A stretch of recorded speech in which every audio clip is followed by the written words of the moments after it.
bibili tayo guys ng pagkain ko kasi bibili ako ng jam. Ang mahal naman 24 yung jelly, strawberry jelly. Bili akong isa kasi tinatamad na akong lumabas, kaya dito na lang ako magtiyaga-tiyaga sa loob ng aram ko mamili kaysa lalabas ako. Natatamad na akong lumabas ng aram ko, kaya dito na lang ako. Minsan na lang ako lalabas.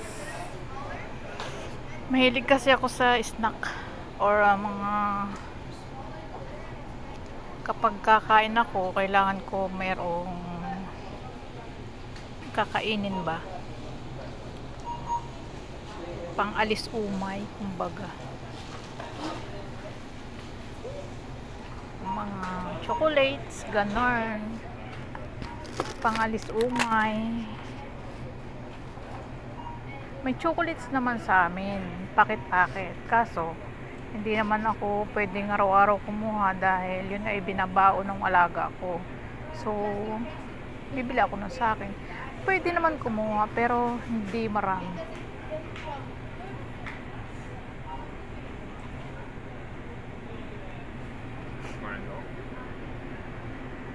Ang mamahal lang ng chocolate dito guys. Tignan nyo mahal. Pero naka-sale siya. Naka-sale yung mga chocolates. Hindi ko pa kasi alam kung kailan ako lalabas. Ito masarap din. 8. Milk alpha.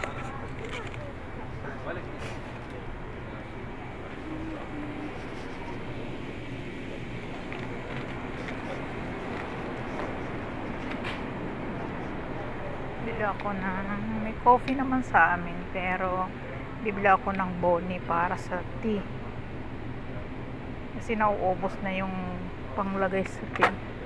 Masarap kasi kapag Bonnie lalagay sa tea kaysa sa gatas.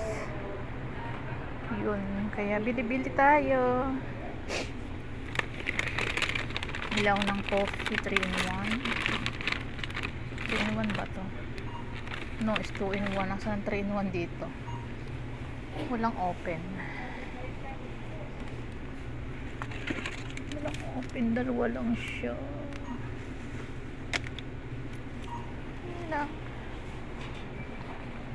This is mga dilata. Wala na yung kinakain ko dito. Ito naman tayo sa mga yogurt.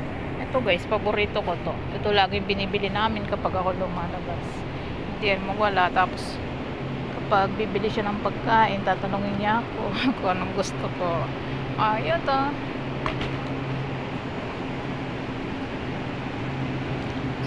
Hindi ko na alam kung ano dinadampot ko. Basta alam ko kailangan kong bumawi sa pagkain.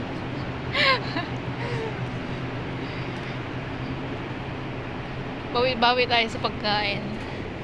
Sa bahay naman maraming soft drinks, kaso syempre iba yung brand, kaya bili tayo na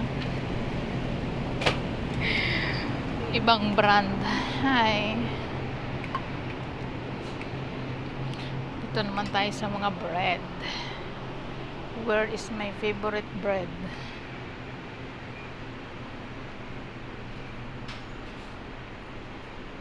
Bakit iba yung ano? Iba nung lalagayan ngayon. Lalagayan daw eh.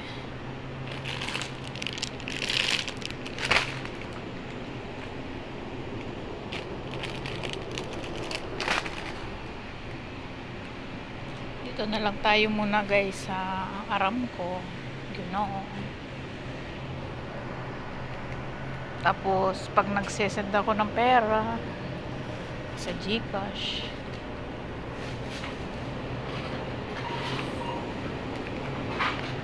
kaso lang talaga dito napakamahal ng mga bilihin. Yes, expensive.